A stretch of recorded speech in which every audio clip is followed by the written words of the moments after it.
녹음을 안 해놨거든요. 역대 27장 다시 한번 들어주십시오. 그때 이제 이 사람들이 야 그래 너가 어떤 것을 주장하는지 한번 들어봐 줄게. 요 정도만 해도 그리고 나서 야 들어보니까 나랑 안 맞더라. 그러면 절대로 원수가 안 돼요. 원수가 되는 이유는 들을 필요도 없어. 너 이야기 듣지 않을 거야. 이래서 원수가 되는 거예요. 그래서 저는 우리 교인들이 가끔 가다가 자신들의 친인척과 싸우고 온 거 보면요. 정말 불쌍하고 정말 못됐다 생각들해요. 그 형제들이. 정말 못됐다고 생각해요. 막 속으로 저도 화가 나지는 않은 거예요. 그런데 고생했다라고만 이야기할 수 있죠. 좀 이해가 되셨죠?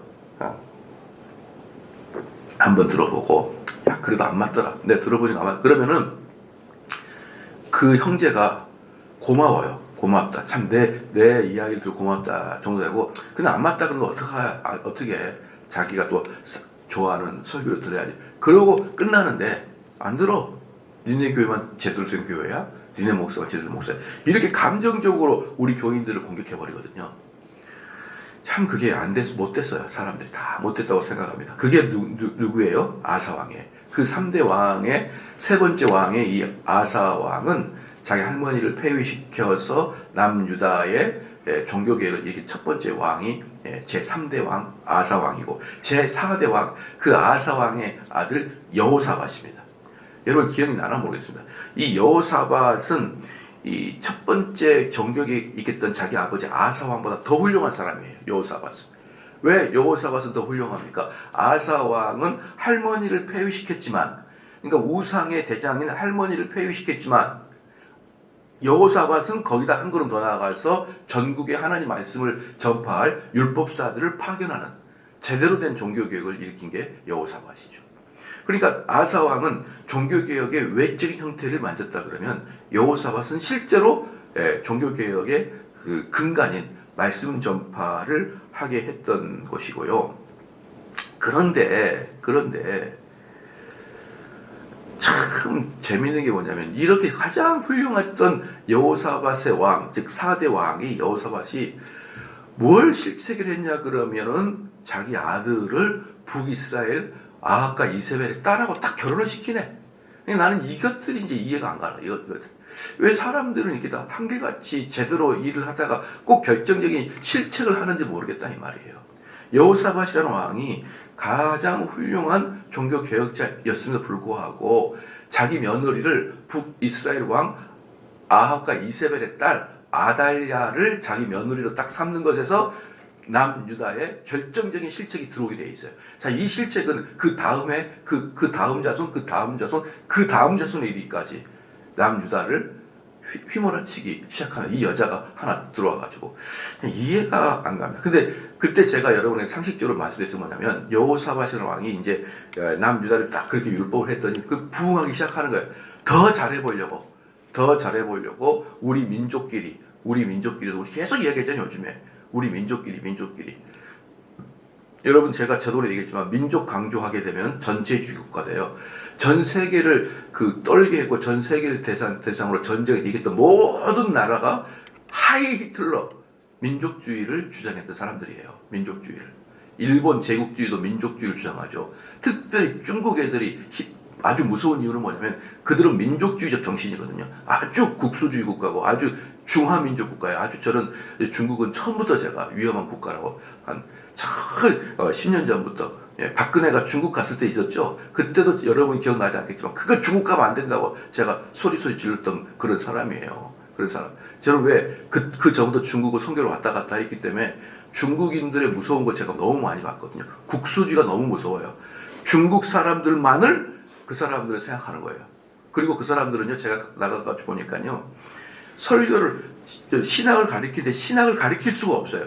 왜냐하면 신학을 가리키려면 중세 유럽사를 알아야 되거든요. 그래야 제가 신학을 가리켜요. 교회사를 가리키니까. 중세 유럽사와 미국사를 알아야 되는데 제가 깜짝 놀랐어요. 뭐냐? 걔네들은 세계사를 안 배워요. 세계사를 전혀 안 배워요. 독일이 어떻게 전쟁, 프랑스가 어떤지 하나도 안 배워요. 그럼 너희 못 배우냐 했더니 중국 역사만 배워도 세계사래. 그게 너무 방대해가지고 중국 역사만 배워도 다 배울 수가 없대요. 그래서 독일의 칼 대제가 뭐 했고 프랑스의 나폴레옹 몰라요. 지금 젊은이들은 아는데 30대 이상은 모릅니다. 그러니까 걔네들은 머리에 뭐가 있어요? 중화 사상으로 가득 차 있는 거예요. 다른 나라 역사도 몰라요, 여러분. 그래서 제가 너무너무 교회에서 가르치기 힘들었어요. 이 사람들은 로스앤젤레스도 몰라요. LA를 몰라. 아니 LA를 모르면 도대체 뭘? 정말 힘들었어. 그래서 내가 깜짝 놀랐어요. 얘네들은요 중국만 있어요. 중국만. 그리고 나머지는 진짜 다 오랑캐예요. 근데 그런 애들이 패권을 잡아요. 여러분 죽습니다. 죽어요. 근데 미국은요 틈사하게도 미국은 민족주의가 없어요. 왜? 전 세계 인종이 다 모여 있으니까. 전 세계 인종이 모여가지고 벅적벅적하니까 민족주의가 없어요. 딱 하나가 있냐면 USA는 우리의 자랑이다. 태극기를 성조기를 걸어요. 그래서 우리나라는 지나다니다가 집에 태극기 걸리면 딱 둘 중에 하나예요. 지나다니다가 집에 태극기 걸리면 둘 중에 하나죠. 뭡니까? 오늘이 국경일이든지 아니면 점쟁이 집이든지. 근데 미국은 웬만한 집에 태극기가 다 걸려있어요. 성조기가 다 걸려 있습니다. 거기는 성조기가 걸려 있는 게 자연스러운데 우리는 태극기가 걸렸으면 왠지 무속인 집 같아. 그만큼 미국은 USA를 사랑하지만 그러나 뭐가 없어요? 민족 정신이 없어요. 민족 정신이. 그건 상당히 미국이 전 세계를 패권을 갖고 있을 때 그나마 다행인 거예요. 만약에 얘네들이 민족 정신이 강하잖아요. 그럼 정말 죽습니다. 여러분. 우리도 죽어요. 그렇기 때문에 우리도 민족 정신 너무 고취하지는 마라. 저는 항상 그렇게 여러분에게 말씀드려요. 그건 플러스 요인이 많이 없어요. 민족 정신은요, 세상에 나가면 비웃음거리 당하고, 세상에 나가면은 공산당 같고, 세상에 나가면 미개인 같아요. 선진국이 될수록 민족주의 정신이 점점 줄어듭니다. 왜? 걔네들 전 세계를 대상으로 1차, 2차 세계대전을 일으켰고, 수많은 유럽들이 독일, 프랑스끼리 싸웠고, 독일, 스페인 싸우고, 이 모든 게 민족 정신의 발로였거든요. 그래서 그 민족 정신의 결과로 너무나 많은 전쟁의 결과이기 때문에 유럽이나 미국은 민족 정신이 많이 약해져 있습니다. 그리고 걔네들이 그게 평화를 유지하는 아주 결정적인 요인 중에 이 아시아 여호사밧이 가로 민족 정신에 흠뻑 빠져가지고 북이스라엘 왕의 딸인 아달랴를 덜커덩 데려와가지고 신부로 사귐으로 남유다의 회오리 바람을 심어놔 버렸다. 그 다음에 제5대 왕이 누굽니까? 요람이에요. 요람 또는 여호람이라고 하기도 하고 요람이라고 하는 게 제5대 왕인데 이 5대 왕이 바로 아달랴랑 결혼을 하게 됩니다. 결혼을 하게 되면서 무슨 일을 실시키냐면은 혹시 자기를 해할까봐 형제들 6명을 살해시켜 자기랑 경쟁 상대의 일을 형제 6명을 살해시켜버립니다. 살해. 그래서 벌써 이 사람은 여호람은 이 여러 명의 왕들 중에 최초로 왕실의 묘실에 묻히지 못한 그런 사람이 됐어요. 근데 이 여호람 자신이 잘못이냐? 그렇지 않죠. 여호사밧 아버지가 심어놓은 그 씨앗을 먹게 되는 겁니다. 그 다음에 제6대 왕이 아하시야입니다. 아하시야. 이 아하시야는 여호람의 아들인데 여호람과 아달랴의 아들인데 이 아하시야가 왕이 돼서 1년 통치하고 신하 예후에게 살해당합니다. 신하 예후에게 살해. 그러니까 벌써 뭡니까? 여호람이 아달랴 때문에 나쁜 왕이 됐죠. 그래서 아달랴의 왕의 아달랴의 여왕의 아들인 아하시야가 1년 통치하다가 살해됐죠. 그 다음에 이 아달랴가 죄송합니다. 이 아하시야가 살해된 걸 보고 누가 덜커덩 겁을 먹겠습니까? 그 어머니 아달랴가 덜커덩 겁이 먹은 거예요. 그러니까 그 엄마가 아달랴가 왕이 돼버린 것이죠. 그 사람이 7대 왕이에요. 7대 왕이 아달랴가 됩니다. 그러니까 여호사밧이 이 여인을 데리고 와서 여호사밧이 여인을 데리고 오니까 그 아들 여호람 또는 요람이 나쁜 왕이 됐죠. 그래서 요람의 아들 아하시야가 나쁜 왕이 됐죠. 아하시야 엄마가 아달랴가 남자의 왕이 벌써 왕이 3개가 문제가 생기잖아요. 왕이 3개가. 이게 보통 어려운 문제가 아니었어요. 그래서 이 아달랴가 왕이 되자마자 이 아달랴가 어떻게 했냐? 왕자들을 싹 죽여버렸습니다. 싹. 왜?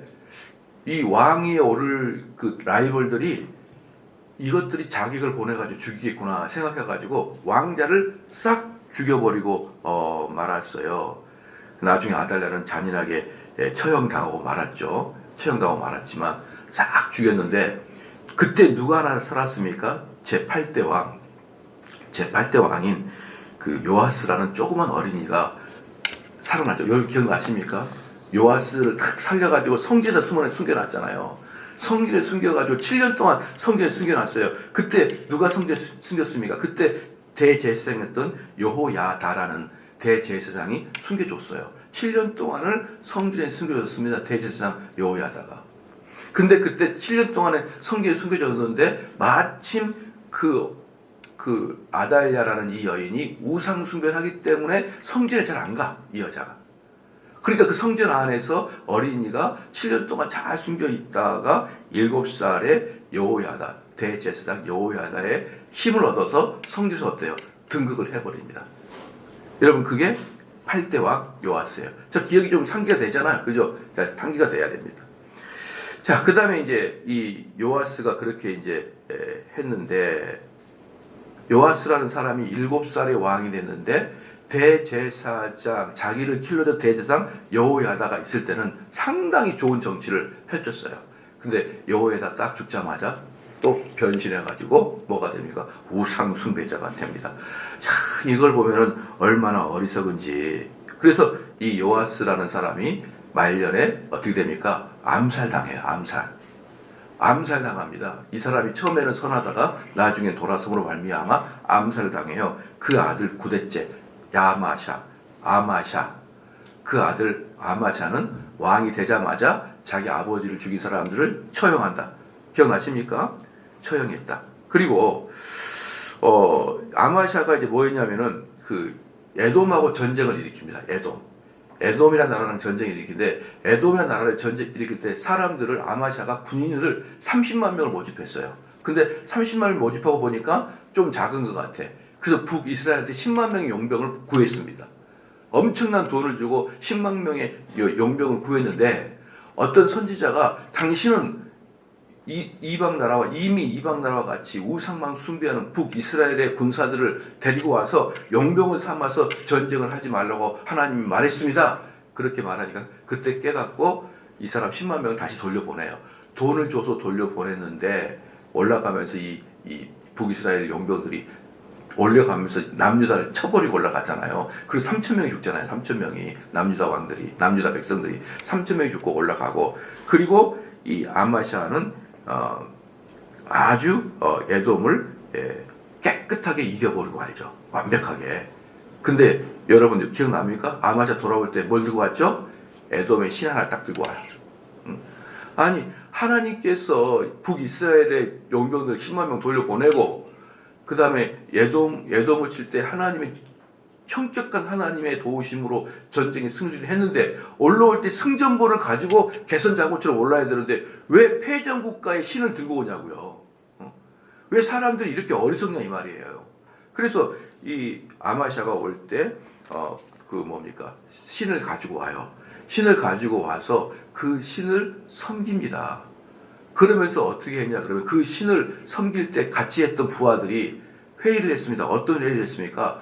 북이스라엘 저놈들을 가만둬야 되겠습니까? 갇혀버리자. 그러니까 그 신하들이 옳습니다. 그러다가 북이스라엘한테 선전포고했습니다. 전쟁하자. 우리 한번 붙자. 그러니까 북이스라엘이 먼저 침공해가지고 남유다를 완전히 박살을 내버리는 사건이 바로 아마샤. 걔가 9대입니다. 9대. 그리고 그 아들 10대 우시야. 이게 지난번에 제가 배웠던 사람이에요. 우시자는 아주 용맹스러운 사람이었어요. 아주 성전 거주 잘하고 아주 경건했는데, 이 사람이 말년에 뭘 했습니까? 제사장 역할을 자기가 해버리는 거예요. 제사장 역할을. 그래서 제가 그때도 말씀했습니다. 이 우시자라는 왕은 어떤 왕이에요? 행정, 사법, 군사력, 경제력을 다 갖고 있는 사람이 우시야예요. 근데 왜 거기다가 대제사장까지 넘보냐고요. 그래서 제가 우시야에 대해서 얘기했다 어떻게 하겠습니까? 이 목사의 직분이나 또는 제사장의 직분을 탐내는 사람들은 그 사람들이 나쁜 사람이 아니라 여호와 하나님을 좋아하는 사람들 중에 나타난다고 그렇게 얘기했었죠. 그러니까 여호와 하나님을 좋아하지 않으면 이 목사가 되겠다 이런 생각도 아예 없어요. 또 여호와를 좋아하지 않으면 이단에 빠지지도 않는다니까요. 왜? 이단들은 전부 다 뭐하니까? 너 성경에 관심 있니? 물어보는데 여러분 집에서 맨날 포자는 아들한테 물어봐요. 너 성경에 관심 있니? 먹을 거예요 그거? 그 관심 없어요 그거. 그런 애들은 이단이 아니라 마귀가 와도 못 고셔요. 그런데 성경에 관심이 있는데 통 교회에서는 성경을 해석 안 해주고 궁금하고, 그런데 어느 지역에 가니까 너 성경 관심 있니? 네. 그러다가 넘어가는 게 2단 넘어가기 때문에 2단으로 넘어가는 애들이 교회에서 동태눈을 하고 있는 애보다 훨씬 신앙이 좋은 거예요 여러분. 사실은 교회에서 동태눈을 하는 애들은 2단도 손못댄 정도로 막강한 애들이거든요. 그렇기 때문에 여러분들 2단을 사실은 집안에 동태눈을 하고 있는 자녀들보다 2단을 더 손가락질한다? 천만의 만만의 말씀이에요. 천만의 만만의 말씀입니다. 그리고 여호와 하나님을 좋아하니까 내가 제사장 되고 싶습니다. 이런 생각을 하는 것이지 여호와 하나님을 좋아하지 않는 사람 그런 생각도 이러면 안 합니다. 안 해요. 그렇기 때문에 이 우시야는 사실 여호와 하나님을 좋아하는 사람이었어요. 그래서 이 사람은 전반적으로 선왕이에요. 선왕인데 욕심을 제사장까지 너무 치고 들어가가지고 문제가 발생해서 나중에 어떻습니까? 문둥병이 걸려버려요. 문둥병이. 이게 10대 왕까지. 어떻게 좀 쭉 정리가 되나요? 다음에 제가 한 20대나 15대 왕 때 다시 한번 또 요약을 해드릴게요. 요약을 했는데 요약을 자꾸 하고 있어야 이 역사는 흐름이 중요하거든요. 역사는 흐름이 중요합니다. 그 흐름 속에서 어떻게 하나님께서 그 백성과 왕이 하는 것에 따라 흥망성쇠를 하고 있는지를 잘 좀 기억하기 바랍니다. 27절 볼게. 요담 왕이 위에 오를 때 나이가 25세라. 25세. 그 이제 아들 10대 왕 우시야의 아들 제 11대 왕 요담의 사건. 요담이 왕이 오를 때 나이가 25세에 됐습니다. 예루살렘에서 16년 동안 다스리니라. 그의 어머니 이름은 여루사요 사독의 딸이더라. 여기서 이제 재밌는 게 뭐냐면 이 요담 왕이 왕이 오를 때 참 재밌는 게 뭐냐면요. 요담 왕은 우시야가 문둥병에 걸렸잖아요. 그 문둥병에 걸린 사람 곧바로 죽진 않아요. 문둥병 걸렸다고 우리 암이나 이런 것 죽는 게 아니라 몇 년을 더 삽니다. 근데 아버지 우시야가 그 제사장을 취하려다가 문둥병 걸렸잖아. 그리고 10년을 더 살아요. 그러니까 이 사람이 왕국에서 폐위당하고 그 다음에 별궁에 살아요. 우시야가. 그러면서 아들 요담과 아버지 우시야가 10년 동안 같이 공동 섭정을 합니다. 섭정을 하게 되는 것이고요. 요담의 말년 때 요담은 또 그 아들하고 또 4년을 섭정을 해요. 4년을 섭정하면서. 그래서 앞에 10년, 뒤에 4년, 총 요담이 20년을 직위를 갖고 있는데 그 중에 앞에 10년, 뒤에 4년을 섭정하니까 얘 혼자 딱 나라를 다스리는 건 6년밖에 안 돼요. 6년밖에 안 됩니다. 그런데 여기를 보니까 27장 1절에 보니까 요담 왕이 오를 때 나이가 25세인데 이 25세인데 예루살렘에서 16년 동안 이 16년을 다스렸다라는 것은 뒤에 아들과 섭정하는 것을 빼버리고 아버지 우시야와 자기가 섭정한 요 기간만 딱 기록한 게 16년이에요. 여기다 플러스 아들과 섭정한 기간까지 딱 하면은 20년을 왕위를 통치한 것이고요. 그 아들과 섭정한 것은 뺐어요. 그래서 16년 동안이라 이렇게 이야기합니다. 다스리나 그의 어머니의 이름은 여루사요 사독의 딸이라. 이 사독은 그 유명한 대제사장 사독이에요. 그렇기 때문에 그 어머니 우시야의 그 아내 그리고 요담의 어머니는 엄청나게 좋은 가문의 여성이었다.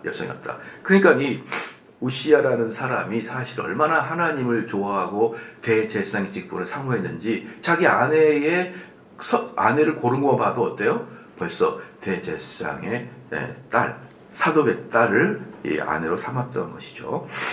2절 말씀에 요담이 그의 아버지 우시야의 모든 행위대로 여호와의 보시기에 정직했다. 이거 보니까 아버지와 같이 우시야의 모든 행위를 보시기에 정직하게 행하였다. 그러니까 여기서도 여전히 어때요? 우시야를 좋게 평가하죠. 그 아들도 역시 아버지와 같이 정직하게 행했는데 그런데 아버지가 문둥병이 돼가지고 아들한테 뭐라고 했을까요? 얼마나 이 사람이 우시야가 좋은 왕입니까? 근데 마지막에 제사장이 되고자 하는 욕망 때문에 문둥병이 됐잖아요. 그러니까 아들한테 계속 경고하고 충고했겠죠. 야, 네 한계를 벗어나면 안 돼. 그렇게 충고를 했을 거예요. 충고를 하니까 2절 중반부에 모든 행위대로 여호와의 보시기 정직히 행하였으나 그러나 뭐합니까? 여호와의 성전에 들어가지 아니하고 여호와의 성전에 들어가지 아니하고. 이 뭐예요? 아버지가 범했던 그 성직에 대해서 욕심을 부리지 아니하였다. 왜? 자기도 아버지가 당한 것을 봤을 것이고 아버지는 계속 경고했을 것이고 그러니까 경고했다. 그런데 문제는 뭐냐면 백성은 여전히 부패하였더라 이 말이에요. 이 백성이 부패한 이유가 뭡니까? 백성이 부패한 이유가 뭐예요? 여호사밧이란 이 네 번째 왕이 아달랴라는 여인을 데리고 와서 계속 이스라엘의 남유다의 궁정에 미신을 우상을 섬기게 하니까 그게 3대 왕 때 그렇게 해버렸잖아요. 예루살렘 전체가 우상 숭배를 해버립니다. 그렇기 때문에 그렇게 해놔서 이 종교개혁을 단행해도 민심에 뿌리박혀 있는 우상까지 제거하기가 어렵다고요. 어렵습니다. 여러분 이게 기억난지 모르겠지만 우리가 80년대 제가 그때 80년대 보면요 뉴스 보면은 세상 사람들이 한국 사람을 어글리 코리아라 그랬던 거 여러분 기억나시나요? 어글리 코리아라 그랬어요. 그 중에 하나가 뭐였냐면요 한국 사람들은 여러분 요즘에는 이제 그러지 않지만 옛날에는 상가집 가게 되면 고스톱을 치잖아요. 그 고스톱을 치는 이유가 뭡니까? 그 다음날 이게 관들고 나가야 되는데 요거 너무 지겨우니까 모여서 고스톱을 치는 거예요. 그 다음날까지 기다려야 되니까 지겨움을 좀 잊어버리기 위해서 고스톱을 쳐요. 옛날에 상가집에 고스톱을 치고 그 다음에 사람들이 모여서 좀 지겹다 싶으면 고스톱을 쳐요. 요게 한국 사람이었었는데 이 한국 사람들이 어디서 고스톱을 치냐 그러면요 비행기 트랜스포 할 때 4시간 5시간 기다리면은 너무 지겨우니까 거기다 자판을 깔고 고스톱을 치는 거예요. 사람들이 모여가지고. 그럼 여러분 고스톱 칠 때 신발 벗고 담요 깔아놓고 치죠. 그게 공항에서 어떤 데는 막 하루를 기다릴 때도 있고 밤새도 기다릴 때도 있고 짧은 4시간 5시간 기다릴 때 거기서 한국 사람들이 양말 벗고 올라가가지고 고스톱 오랜만에 해외 나왔으니까 막 이렇게 하면서 전 세계 사람들이 저거 뭐하는 인간들이야. 그래서 어글리 코리아가 나오기 시작했어요. 예의 없죠. 소리 지르죠. 한국인들이 돌아다니면 하하하 웃고 다니죠. 스톱 막 이렇게 했었죠. 근데 이 한국이 경제가 쭉 발전하면서도 아직까지 이 민도가 덜 발전해요. 세계에 나가. 그러니까 이 민도는요. 경제력과 법의 세력보다 더 늦게 군불이 떼어집니다. 그래서요. 한번 오염된 민도는 쉽게 바뀌지 않아요. 그래서 저는 계속 말씀드리지만 이 나라가 선진화가 되려 그러면 당연히 삼성과 현대 같은 곳이 발전해야 되겠지만 그와 더불어서 국민들의 정서와 민주적 의식들이 성장해야만 국가가 선진국이 돼요. 그리고 중요한 게 뭐냐면 국민들의 도덕성의 함양이에요. 그걸 누가 합니까? 교회가 하는 거라고요. 교회가. 여러분 교회가 발달되고 교회가 뿌리까지 내려있는 민족들은 민도가 다 높아요. 근데 교회가 없는 일반 국가 봐봐요. 민도가 되게 낮습니다. 왜냐 그러면 교회는 계속적으로 말하는 게 하나님 말씀대로 살아라. 하나님 말씀에 순종해라. 이것을 어릴 때부터 가르치는데 하나님 말씀은 전체가 얼마나 아름다운 글들입니까? 이걸 어릴 때부터 듣고 자랐던 그 민족들은요. 남다릅니다 여러분. 남달라요. 근데 이 한국 사회는 기독교를 과하게 핍박을 해요. 과하게. 어떻게 핍박합니까? 안 좋게 소문내고 뭔가 요만큼 잘못했으면 뻥튀기 해가지고 교회가 이런다 한다 열어라 봐라 와라 봐서 얼마나 교회가 악한지 봐라 목사가 이런 타락을 했단다 목사 이런 스캔들을 벌였단다 엄청나게 전국에 광고하게 되므로 교회는 정신이 좀 낮은 사람들 다니는 것으로 이 매스컴들이 다 그렇게 바꿔놨네요. 그러니까 교회를 안 나가면 여러분 교회를 안 나가면 그 여러분 자녀들 청소년들 누가 정신을 함양시킬까요? 교회가 아니면은 어디 슈퍼마켓 아저씨가 야 이놈의 자식아 그렇게 해서 자녀들을 교육시켜 가요? 이게 말할 수가 없어요. 교회를 다니지 않는 사람들의 자녀들을 키운 걸 보면요. 거의 자녀들에게 우리 입장에서는 자녀들에게 독구물을 먹이고 있는 거예요. 이 아이 크면요. 아버지고 할머니가 없어요. 나중에 봐봐요. 그렇게 키워버려요. 아버지고 할머니고 들이받아버릴 그런 애를 키워요. 일반인 애들은요. 그런 애들이 딱 사회에 나와봐요. 노인이고 뭐고 들이받죠. 우리는 10계명에 제5계명 부모를 공경하라. 그 부모를 뭘로 포함합니까? 이 나라의 정권자들, 회사의 높은 자들, 또 내 부모들, 또 어른들까지 다 포함하고 있는 거 아시잖아요. 그러니까 우리는 어릴 때부터 교회 다닐 때 뭐를 보이는 거예요? 윗사람들, 권위가 있는 사람들, 권위자가 아니고 권위 있는 사람들에 대한 존경을 우리는 계속 교회에서 가르쳐요. 그것만 여러분 가르쳐봐요. 그럼 길거리에서 할아버지랑 싸우는 애도 있까요? 근데 지금 뭐예요? 그냥 이 아들놈, 딸놈 그냥 요것만 막 이쁘고 다스리고 그러니까 어때요? 애가 나중에 화가 나면 참지 못하고 대들어버리고, 화가 나면 참지 못하고 부모도 대들고, 심지어는 부모 앞에서 자살해버리고 그래요. 이런 애로 키워나가는데 끔찍합니다. 끔찍해요. 근데 그 마음을 되돌릴 수 있는 것은 오직 교회밖에 없잖아요. 그러면 학교 선생도 이미 애들을 다스리는데 어려워요. 이제 대학 교수도 못해요. 직장 상사도 못해요. 그럼 누가 그 아이의 마음을 바꿔줄까요? 누가? 한국이란 시스템에서 그렇게 야생마를 키워놓고, 한쪽은 그런 애들을 잘 돌봐야 되는 교회는 아주 허무맹랑한 곳으로 단체를 만들어 놓고, 그러니까 이 나라가 제대로 돌아가겠습니까? 그래서 여기도 보면요, 그렇게 했는데도 아무리 해도 2절 후반부에 백성은 여전히 부패했다.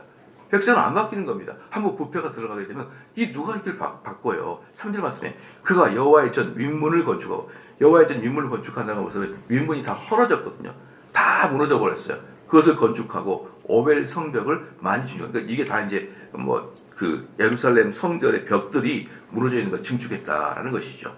4절 말씀에 유다 산중에 성읍들을 건축하여 숲을 가운데 견고한 진들과 망대를 건축하고. 근데 이제 어떻습니까? 나라가 좀 안정되고 그러면은 부강하게 되면 뭐부터 해야 되는 거예요? 전쟁 대비부터 해야 된다. 전쟁 대비부터. 그래서 숲을 같은 데다가 다시 성전을, 아니 그 성들을 다시 증축하고 개축하고 새로 짓고, 그것들을 하는 게 되는 거예요. 이 진영이 뭐냐 그러면은 대규모 군대라기보다는 우리로 말하면 한 대대 정도를 여기저기다가 다 이렇게 배치를 한다라는 것이죠. 하나의 전쟁을 완수할 수 있는 단위는 어디냐면요, 전쟁을 그 단위 자체로 전쟁을 완수할 수 있는 단위가 뭐냐면 연대입니다. 연대. 대대만 가지고는 하나의 전쟁을 완수할 수 없어요. 연대가 돼야지 거기 안에 어떤 공병대대, 전투대대, 보급대대, 이 대대가 쭉 살렸고 연대가 이렇게 그 전체를 끌어서 하나의 전쟁을 완수할 수 있거든요. 근데 여기서 진영은 대대 정도를 말해요. 대대 정도를. 그러니까 하나의 큰 군단 정도는 아니고 하나의 대대 정도를 이렇게 전체를 깔고 있었다라는 것이죠. 그래서 이제 진영, 그 진영과 망대는 뭡니까? 적이 오는지 안 오는지 높은 데 올라가가지고 감시할 수 있는 그것들을 쌓았다. 5절 말씀에 암몬 자손의 왕과 더불어 싸워 그들을 이겼더니 그 해에 암몬 자손이 은 100달란트와 은 1달란트가 뭐라고 했습니까? 34kg를 했어요. 그러니까 100달란트 계산해보면 알 거예요. 그렇게 했습니다. 그래서 은 100달란트와 그 다음에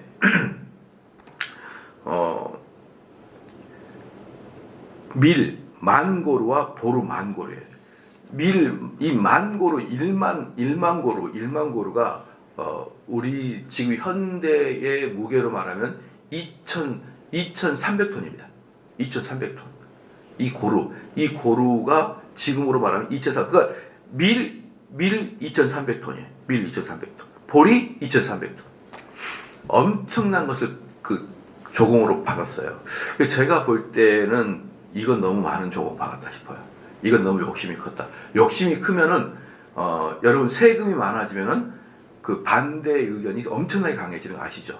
그 세 부담 때문에 이 정권이 무너지는 경우가 세를 많이 걸었을 때 정권이 무너지잖아요. 반대로 아무리 속국이라도 너무 쥐어짜면은 반란이 일어나겠죠. 한번 봐봅시다. 그리고 5절에 보니까 밀 만고루와 보리 만고를 바쳤고 제2년 제3년에도 암몬 자손이 그와 바쳤다. 제2년 제3년에도 그렇게 바쳤다 했잖아요. 이 말씀이 뭐가 있어요? 제4년에는 안 바쳤다는 뜻이에요. 즉 배반했다는 거. 그들이 독립운동을 했다는 뜻이에요. 독립운동. 그러니까 저는 2,300톤까지는 사실 너무 했고 그들도 숨을 쉴 수 있을 정도는 봐주었어야 되는데 그냥 남유다가 탈탈 털어가지고 암몬을 전부 다 조공을 받은 거예요. 조공을 받은 것입니다. 그랬더니 6절에 봤어요. 요담이 그의 하나님 여호와 앞에서 바른 길을 걸었으므로 점점 강하여졌더라. 요담의 남은 사적과 그의 모든 행적과 행위는 이스라엘과 유다 열왕에게 기록되니라. 요담이 왕에 오를 때에 나이가 25세요. 예루살렘에서 다스린 지 제 16년이라 25세에 올랐고 16년 동안 다스렸고 그가 그의 조상들과 함께 누움에 다윗성에 장사되고 그의 아들 아하스가 대신하여 왕이 되었다. 그래서 이 요담이 전체 20년을 왕이 했지만 앞에 10년은 아버지와 중보, 뒤에 4년은 아들과 중보. 그런데 여기서 역대하에서는 계속 아들과 중복된 4년을 빼는데 열왕기서에서는 20년 아까 나와요. 열왕기서에는 20년 나오는데 그 아들하고 이렇게 자꾸 빼는 이유는 잘 모르겠습니다. 어쨌든 이게 말씀에 이제 결론을 내린다 그러면요. 우리가 이제 이 이스라엘의 기독교는 다른 종교랑 되게 많이 다릅니다. 다른 종교랑 다르고 다른 종교 같은 경우는 저는 자세히는 몰라요. 저는 다른 종교를 직접 체험을 안 해봤기 때문에. 그러나 이게 간접적으로 보거나 책을 읽어보면요, 다른 종교는 어떤 가르침의 중심이에요. 가르침의 중심. 석가모니의 가르침 또는 공자의 가르침, 이 가르침이 중심인데 반해서 기독교는 당연히 가르침이 있죠. 예수님의 가르침이 얼마나 많습니까? 그리고 전도서 같은 가르침이 얼마나, 장문도 얼마나 가르침이 많습니까? 그건 당연히 포함돼요. 근데 기독교의 아주 독특한 것은 뭐냐면 쭉 인생과 민족이 살아오는 역사의 과정 중에서 하나님이 어떻게 개입했는지를 소상하게 가르치는 게 기독교예요. 그러니까 우리 기독교는 이 역사를 되게 중요시 여깁니다. 역사. 그래서 여러분 역사가 히스토리죠. 히스토리는 원래 뭐라 그랬습니까? 히스 스토리예요. 그들의 스토리예요. 그래서 이 역사랑 히스토리라는 이야기가 괜히 히스토리가 아니라요. 우리는 역사를 주관하시는 하나님을 믿는 서양인들이 히스토리라고 이렇게 얘기한 거예요. 그러니까 하나님의 역사, 그의 역사라고 하면서 우리 기독교인들 역사를 대단히 소중하게 여깁니다. 그래서 그 역사 속에서 어떤 민족에게, 어떤 단체에게, 어떤 성도에게 하나님이 흥망성쇠를 주는지를 다 성경에 기록해 있단 말이에요. 그럼 여러분들은 그 성경을 보고 그대로 살면 돼요. 그대로 살면 하나님 복을 주신다고요. 그렇기 때문에 역사가 엄청나게 중요합니다, 여러분. 우리 그리스도인들. 그래서 다른 종교들은 그 역사적 환경에 관계없이, 즉 부모를 공경하라, 나라를 사랑하라, 부모 유신, 친구하고 좋은 관계를 가져라, 부부 유별, 부부 간에는 유별이 있어야 된다. 이런 가르침 속에서 철학과 또는 종교가 진행된다 그러면 우리는 가르침과 그 가르침을 역사 안에서 어떻게 구동시키냐, 요거까지 봐서 보여주기 때문에 기독교적인 역사는 너무너무 중요해요. 그 역사 속에서 하나님이 어떻게 복을 주고 누구를 저주하는지를 여러분 보여줍니다. 그래서 제가 이번 그날도 엊그저께 토론에 갔을 때도 정말 좀 답답한 게 좀 있었는데, 제가 거기서는 답답한 표현을 전혀 안 했는데 제가 그랬어요. 어떤 분이 조나단 에드워드에 대한 강의를 쭉 하는데, 조나단 에드워드 사역 때 미국 노스햄프턴을 중심으로 해가지고 에드워드 때 엄청나게 부흥을 했거든요. 엄청나게 부흥을 했어요. 근데 지금은 많은 개혁교회들이 작아요. 조그매. 100명 미만, 100명이면 정말 큰 교회고요. 한 50명 미만 교회가 개혁교회들 거의 대부분 차지하고 있습니다. 거의 대부분 차지하고 있고, 개혁교회에서 제가 토론에 참석하는 이유는 딱 하나였어요. 개혁교회에서 유일하게 성장하는 교회 목사도 한번 와서 토론해봐라, 이 말이었어요. 그래서 제가 가서 토론 많이 못했고, 몇 마디 하니까 자중질환이 나서 토론을 못했는데요. 제가 이제 첫 번째 시간에 에드워드 강의한 사람에게 제가 질문을 한 게 있었어요. 뭘 질문했냐 그러면, 개혁교회 안에 개혁주의를 올바로 실천하게 되면은 교회가 성장하기가 어렵다라는 그 근거를 에드워드를 공부하면 그 말을 하면 안 되지 않냐 그랬어요. 에드워드는 부흥을 일으켰기 때문에. 그리고 여러분들이 좋아하는 그 모든 개혁주의의 관점에, 청교도의 관점, 개혁주의 관점에 책을 읽잖아, 책을. 그 저자들은 거의 대부분 부흥했다는 사람 아냐고 내가 물어봤어요. 스펄전도 그렇죠. 로이존스도 그렇죠. 에도도 그렇죠. 당대에 다 부흥을 일으켰어요. 근데 현대 한국교회의 개혁교회를 올바로 지향을 하게 되면 복음주의 교회, 막 사랑의 교회나 원들교회 이런 데 쿵짝쿵짝 하니까 부흥이 되는데 이 개혁교회는 그런 걸 안 하니까 개혁교회를 제대로 하게 되면은 부흥하기가 어렵습니다. 그 이야기를 하면서 왜 한편으로 에드워드를 이야기하냐 그렇게 물어봤어요. 그러니까 그러면 저는 최소한 개혁교회를 하게 되면은 부흥이 안 되더라도 개혁교회는 부흥이 안 돼요. 이 공식을 빼라 이렇게 했어요. 빼라. 그 제 마음속에 뭐가 있는지 아십니까? 제 마음 깊숙한 곳에 네가 에드워드처럼 하면 부흥해 이 말이에요. 너가 에드워드를 공부해도 에드워드처럼 안 하니까 부흥이 안 하는 거예요. 그 말을 하고 싶었던 거예요. 저는요 확신합니다. 그러니까 그 사람들이 뭐라고 했냐면 부흥은 하나님의 역사고 하나님 시켜준 건데 우리가 어떻게 할 수 있어요? 이 얘기예요. 아니에요. 하나님 그런 분 아니에요. 내가 에드워드처럼 하면 돼요. 그 에드워드 같은 부흥이 일어나요. 왜 자꾸 그걸 하나님의 영역으로 쳐버립니까? 네가 하란 말이야. 너가 에드워드처럼 설교하고 에드워드처럼 목회하고 에드워드처럼 성도를 향한 뜨거움과 그들을 구원으로 지옥에서 꺼내려고 하는 그 열정으로 목회해보라고요. 부흥이 되나 안 되나? 정말 그런 걸 보면서요. 저는 그 사람들은 허울 좋게 하나님의 주권을 얘기하죠. 하나님의 주권은요. 목사의 게으름을 변호해 주는 거 아니에요. 전부 다 하나님의 주권을 얘기해요. 너는 뭐 할 건데? 너는 그런 답답. 그래서 저에게 만약에 세미나를 아예 차라리 토론회가 아니라 세미나를 저를 강의했었으면 내가 엄청나게 뭐라고 했었을 거예요. 목사들을. 맨날 선비 애햄하고 학자인 척. 목사가 학자입니까? 학자는 기본이고 꾸중물에 들어가가지고 양들을 꺼내가지고 탈탈 떠서 모욕시켜서 꺼내는 꾸중물도 들어가야 되는 그런 사람이 목사죠. 학자인 척 앉아가지고 맨날 공잘 명잘 그것만 입고 있는 게 목사냐고. 그러니까 교회가 부흥이 안 되는 거라고요. 그러면서 자기는 공부 열심히 하는데 공부 열심히 하고 그 공부대로 한다고 해도 안 되는 거예요. 그러니까 뭐라고 나온지 알아요? 개혁교회는 작은 교회밖에 될 수가 없다.